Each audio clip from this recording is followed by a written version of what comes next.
Boa noite a todos e a todas. Estão me ouvindo?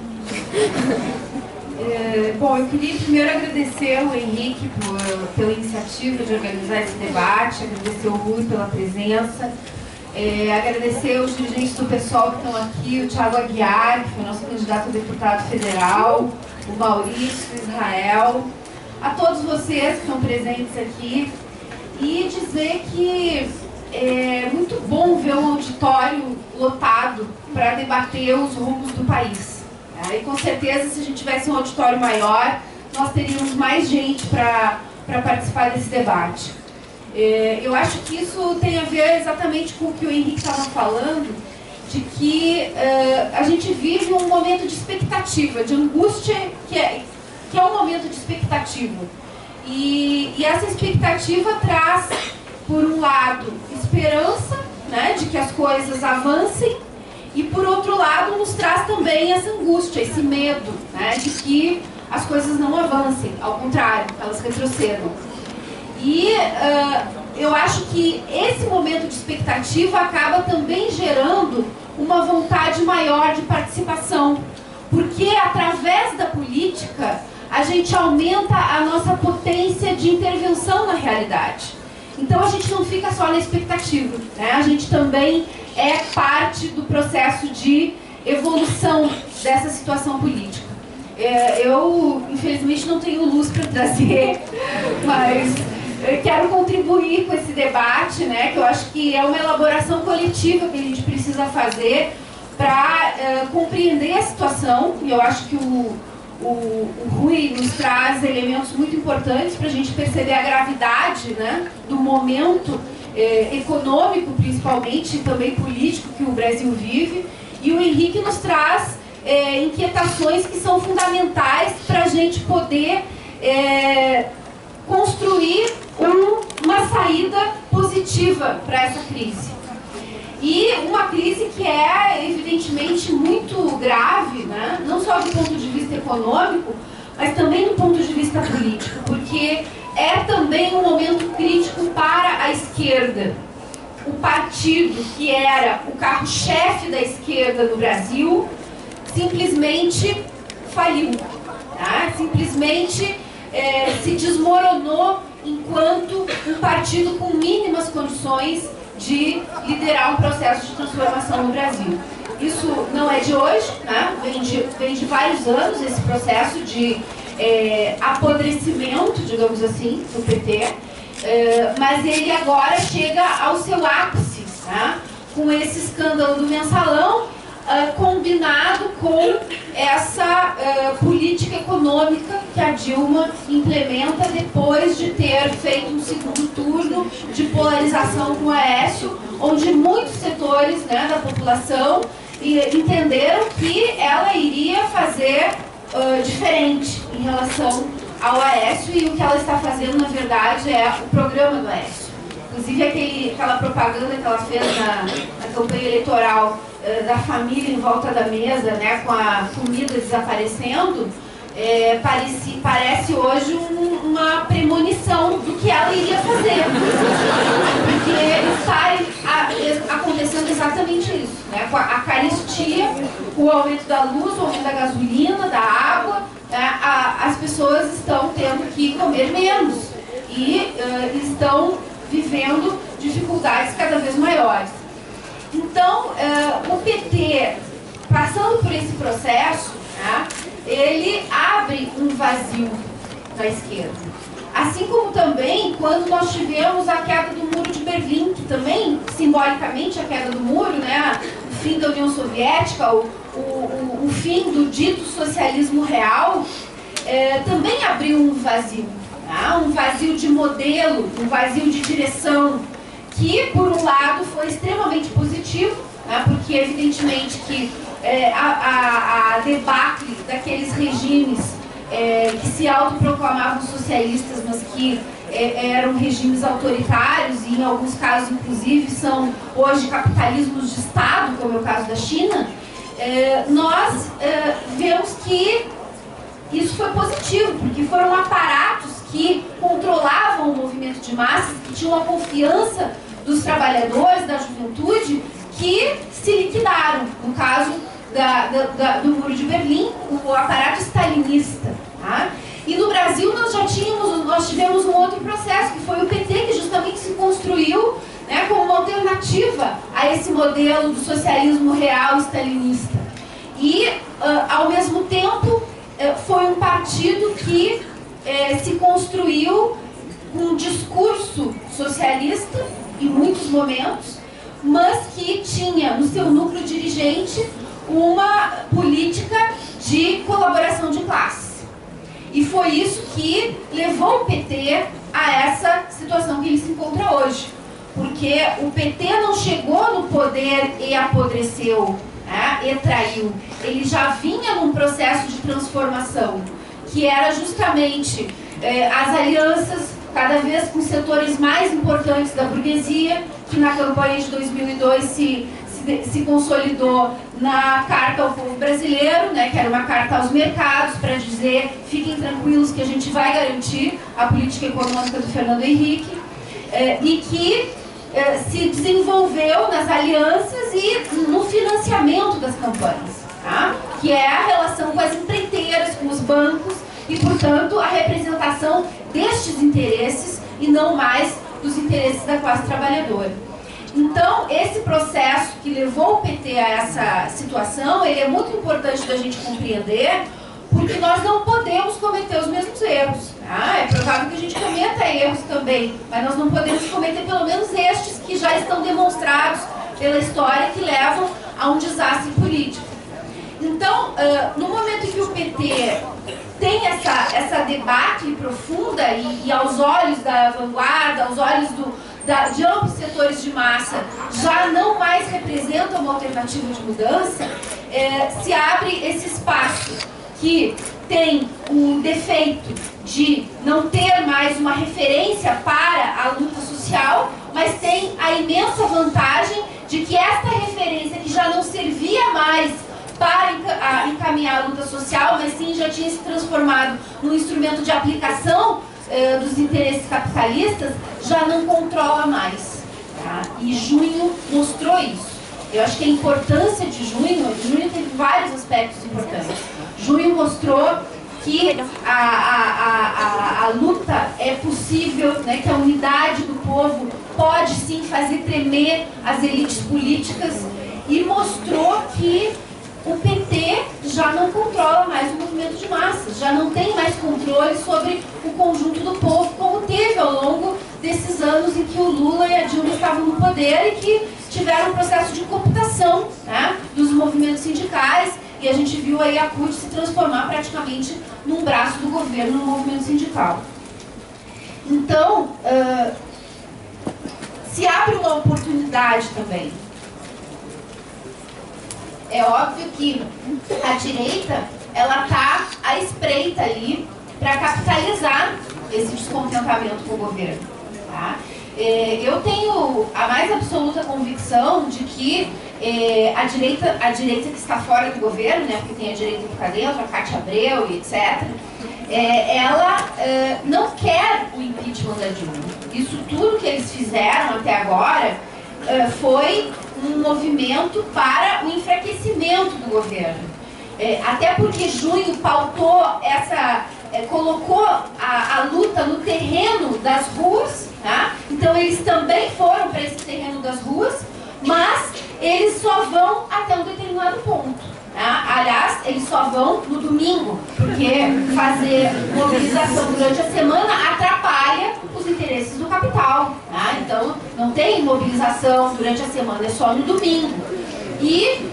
Mas eles chegaram num momento que já não precisam mais sequer essas mobilizações do domingo, que levaram para a rua muita gente desavisada, principalmente naquela primeira, né, do 15 de março, que foi uma coisa avassaladora e deixou o 13 de março do governo, né, no chinelo.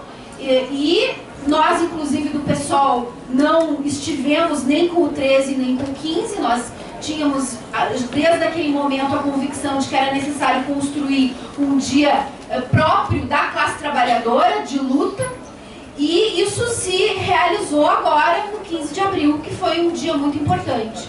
Mas eu dizia que a direita não quer mais a mobilização, né, porque eles já têm o que eles queriam, que era o enfraquecimento do governo e a garantia de que a Dilma vai aplicar o ajuste, tá? E vai avançar na retirada de direitos que o Rui estava detalhando, onde o projeto da terceirização é fundamental. Aliás, o projeto da terceirização é também uma resposta do Congresso Nacional, desses setores mais reacionários do Congresso Nacional, encabeçado pelo Eduardo Cunha, para levantar o seu prestígio com a burguesia. Tá? Assim como eles fazem a proposta da redução da maioridade penal para levantar o seu prestígio com o setor do povo, que a gente sabe que apoia essa medida, lamentavelmente, que é um desastre, né, que é um crime contra a nossa juventude, mas que tem apoio em amplas parcelas do povo. E, por outro lado, eles dialogam e servem aos interesses da burguesia com o projeto das terceirizações, porque a falta de credibilidade do parlamento é gigantesca, né? Não é só o governo Dilma que está na berlinda, são as instituições que foram colocadas na berlinda desde junho e que seguem se desgastando, e com a Operação Lava Jato, que desmorona o PT, mas também atinge o coração da instituição que é o parlamento, com o Renan e o Eduardo Cunha, e o Eduardo ainda mais agora, mais evidente a sua participação nos esquemas de corrupção. Então, eles estão dando respostas também para tentar ganhar apoio social, porque a direita quer garantir o seu domínio, porque a classe dominante quer garantir a sua hegemonia política e econômica. Então, há uma disputa aberta. Né? Há uma disputa aberta onde a falência do PT abre a necessidade de se construir, né? E abre, não só abre, porque ela já estava aberta, ao nosso ver, há vários anos, desde que o Lula começou a governar, mas ela coloca de uma forma ainda mais pungente, né, a necessidade de se construir uma alternativa de esquerda, um terceiro campo. Tá? Um terceiro campo que se delimite claramente contra o governo, contra o ajuste, contra as MPs que tiram direitos e contra a direita e contra as medidas que a direita tenta implementar para atacar mais os direitos, como a redução da maioridade penal, como as terceirizações. Então, esse é um grande desafio para nós do PSOL, tá? que entendemos que somos parte de um processo de construção dessa alternativa, que não é fácil, porque afirmar um novo projeto político nessa conjuntura, onde não há um modelo a mostrar, é muito complexo. Onde eu vou, em todos os debates, talvez se a gente abrir aqui depois e eu não tivesse falado sobre isso, alguém iria perguntar, mas qual é o modelo que vocês nos propõem? Tá? E a nossa resposta é, nós não temos um modelo para propor. Tá? Esses modelos acabados que fazem parte dessa história do socialismo real se demonstraram falidos por um conjunto de razões, né, que caberia um debate inteiro para a gente discutir. Então, nós não temos um modelo acabado, mas nós temos experiências que estão se desenvolvendo de forma positiva e que mostram que a esquerda coerente, que a esquerda real, como o Henrique disse, ela pode sim se desenvolver. Tá? E aí a gente olha para o sul da Europa também, né, no caso da Syriza, e a gente olha para a Espanha com o Podemos, que são duas experiências que não servem como modelo, mas que servem como um exemplo, em primeiro lugar, de que a esquerda pode sim crescer, ganhar peso de massas junto ao povo, sem trair, né? Sem fazer as concessões que o PT fez para chegar no poder. Muitas vezes me perguntam, mas com esse programa, com essas propostas que vocês têm, vocês nunca vão ganhar a eleição. E eu digo, o problema não é ganhar a eleição. O problema é ter apoio social, é ter enraizamento social para poder levar adiante essas propostas que nós temos. que, vejam bem, as propostas que eu apresentei na campanha eleitoral não eram propostas diretamente socialistas, no pé da letra do socialismo. Eram propostas de transição, propostas de reformas radicais que se chocam diretamente com os interesses do capital. Porque nessa fase do capital que o Rui estava descrevendo, não há mais espaço para concessões, portanto não há espaço para reforma agrária, não há espaço para reforma urbana, não há espaço sequer para manter os direitos que já se tem, como a gente está vendo agora, com todo esse esforço que eles estão fazendo para tirar. Tá? Então, não há espaço, porém há necessidade real dessas mudanças estruturais. E são as mudanças estruturais que são as questões mais sentidas pelo povo, que tem a ver com a sua vida, com o ônibus, com o salário, com a saúde, com a educação, né? Com a moradia, com a terra para trabalhar, no caso do campo. Então são as bandeiras sociais que estão colocadas para que se lute por elas. Só que essas bandeiras se chocam diretamente com os interesses do capital. Então, elas têm uma dinâmica, né, que é uma dinâmica revolucionária, que é uma dinâmica socialista, que é uma dinâmica de enfrentamento com o capital. Qual é o modelo que a gente vai construir a partir daí? Né? Ninguém tem bola de cristal para dizer, e muito menos vai sair da elaboração de algum intelectual. Vai sair da construção política do próprio povo em movimento. Tá? E é isso que eu acho que a gente precisa compreender para não cair tanto no pessimismo da razão, né? Que é compreender o movimento. Porque se a gente olha para o instante, a gente pode pensar, estamos ralados, a coisa está difícil. Tá? Mas o instante, o presente, ele não é só o instante que a gente está vivendo. Tá? O presente, ele ressoa o passado e ele também projeta o futuro. Ele é movimento. Então, qual é o movimento que a gente está vendo? É um movimento de paralisia? É um momento de paralisia? Não. É um momento em que as coisas estão acontecendo e que as experiências estão sendo feitas. Né? Foi importante a classe trabalhadora fazer experiência com o PT. Eu acho que a gente não cabe também ficar se lastimando. Que tragédia que aconteceu com o PT. Tá? Eu acho que a gente precisa transformar esse processo que aconteceu com o PT numa experiência. E transformar numa experiência significa tirar desse processo as lições que ele pode nos dar, tá? Para construir uma esquerda real que possa, de fato, encabeçar esse processo de luta pelas mudanças.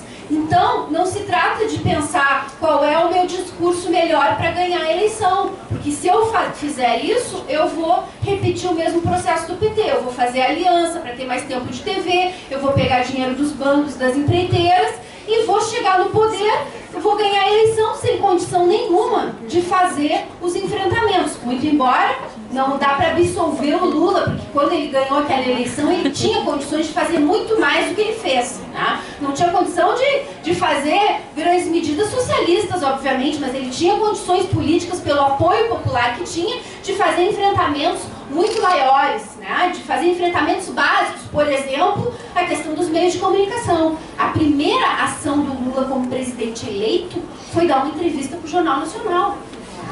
Isso, eu lembrei agora que estava mostrando aquela retrospectiva asquerosa, não tem outra palavra para falar, porque foi triste, né? Foi triste a gente ver aquilo, foi indignante a gente ver o William Bonner dizendo que dizer que o ato das diretas foi uma festa, foi um erro, né?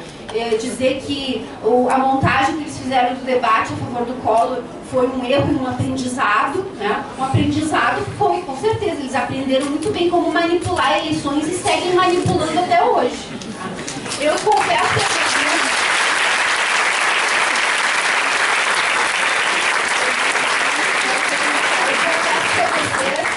que eu tive dois momentos muito felizes na campanha.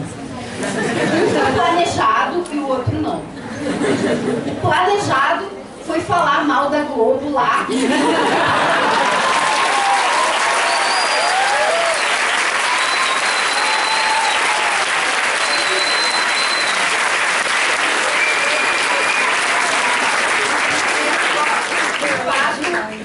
foi um escândalo que eles fizeram durante a campanha eleitoral. O Jornal Nacional mostrando todos os dias o Aécio, a Dilma e a Marina, e a mim, e ao Zé Maria, e aos outros candidatos, uma vez a cada 15 dias, não era nem uma vez por semana, a cada 15 dias no Jornal Nacional de sábado, que tem menos audiência. É uma coisa assim, maquiavelicamente pensada para dizer esses aqui não valem. Então, esse momento foi muito feliz. E o que não foi planejado, vocês devem imaginar que foi aquele que eu mandei o Aécio baixar o dedo.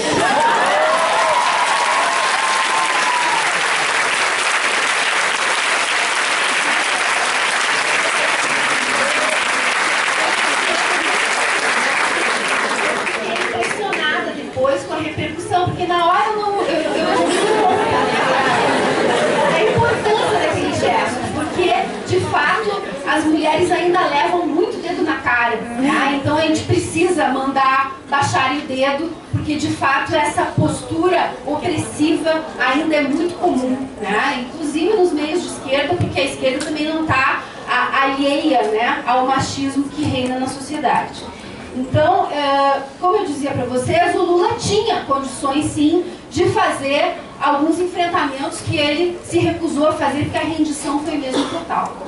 Então, nós agora temos esse desafio, olhando para a Syriza e vendo que as pressões que eles sofrem para capitular são gigantescas, tá? São gigantescas, ali não é um processo que está dado, que eles vão conseguir levar adiante, tá? Agora, cabe a nós apostar que sim, tem gente da esquerda que acha que a tarefa central agora é criticar a Syriza.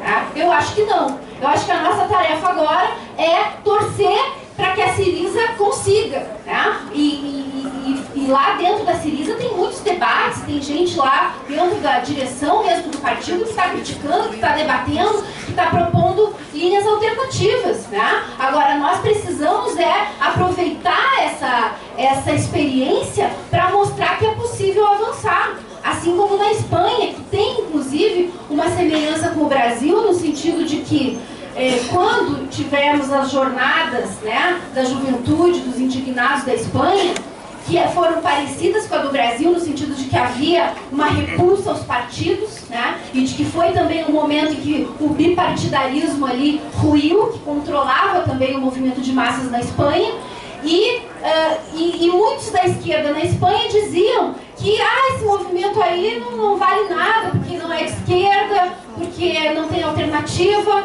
Aliás, na Grécia também o Partido Comunista também dizia a mesma coisa das manifestações na Praça Sintagma, que também tinham essa característica de independência em relação aos aparatos tradicionais, aos partidos tradicionais. E aqui no Brasil também muitos diziam que jornadas de junho não valeram porque não queriam partido. Tá? E na Espanha, logo depois, teve eleições em que quem venceu a eleição foi a direita. Tá? E aí confirmou a tese, né, dos que proclamavam que os indignados não valiam nada para a esquerda. Só que depois, 2 anos depois, tivemos o fenômeno do Podemos, que se criou justamente nesse processo, né, de luta dos indignados, e que hoje está aí com chances eleitorais reais, assim como a Syriza ganhou, o Podemos também pode ganhar. Mas não ganharam porque tiveram um marketing eleitoral bem feito. Tá? Ganharam porque foram parte desse processo de luta social. Tá? A Grécia passou anos lutando contra o ajuste para, enfim, a Syriza ter a sua chance de governar. A Espanha, a luta social também vem de muitos anos, onde os indignados foi o ponto alto.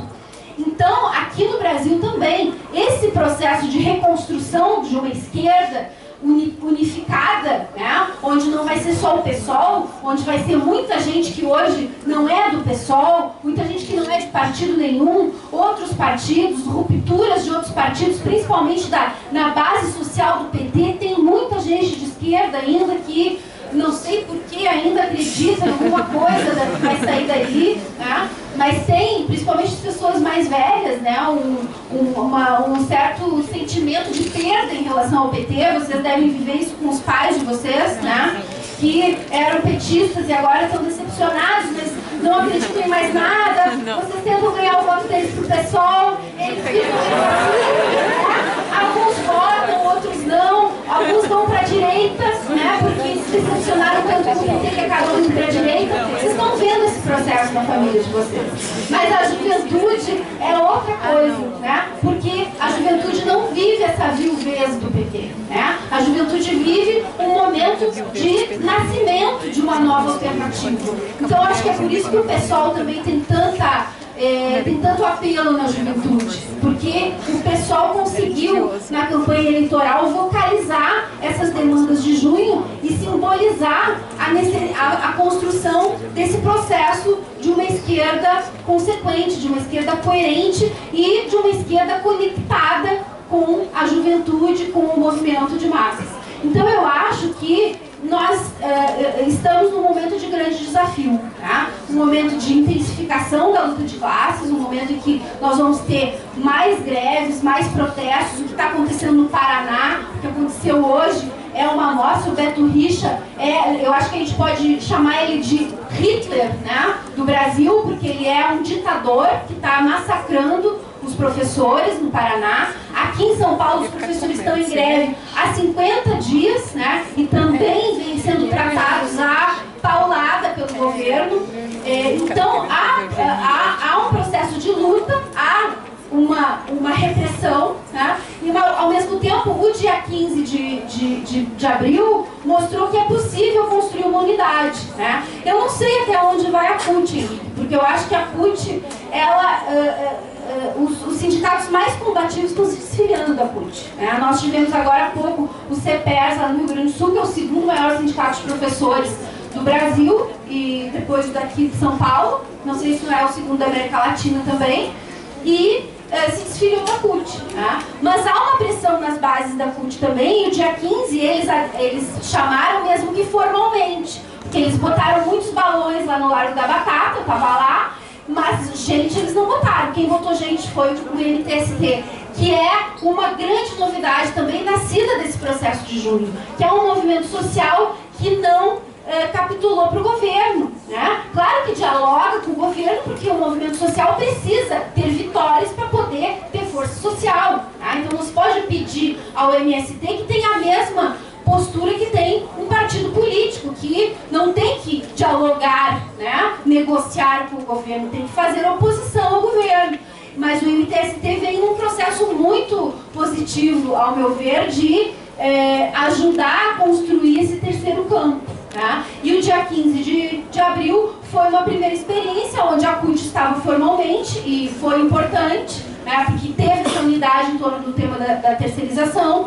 Eu acho que é possível até que se construa uma greve geral, é uma necessidade se fazer uma greve geral no Brasil, contra esse projeto das terceirizações, contra as MPs, contra o ajuste, mas esse eixo das terceirizações, eu acho que ele ordena todo o nosso sistema, né, de bandeiras, porque ele é, de fato, um ataque crucial à classe trabalhadora, e ele também unifica, tá? Então eu acho que esse processo dinâmico de luta, ele é muito importante, e é nesse processo que nós vamos conseguir também construir alternativa política, né? Porque uma coisa é a unidade dentro do movimento sindical, dentro dos movimentos sociais, e nós precisamos também oferecer uma alternativa política. E é nesse caldo, né, gerado pelas lutas sociais, pelos movimentos, que a gente vai conseguir construir essa unidade necessária. Eu acho que não vai ser a portas fechadas em reuniões de dirigentes de partidos que nós vamos conseguir construir essa unidade, mas a partir dessa experiência direta na luta de classes, de construir junto essas lutas, de construir junto esses enfrentamentos, que nós vamos, de fato, conseguir construir essa esquerda real, essa esquerda consequente, essa esquerda que o Brasil precisa para, de fato, enfrentar os interesses do capital. Muito obrigada.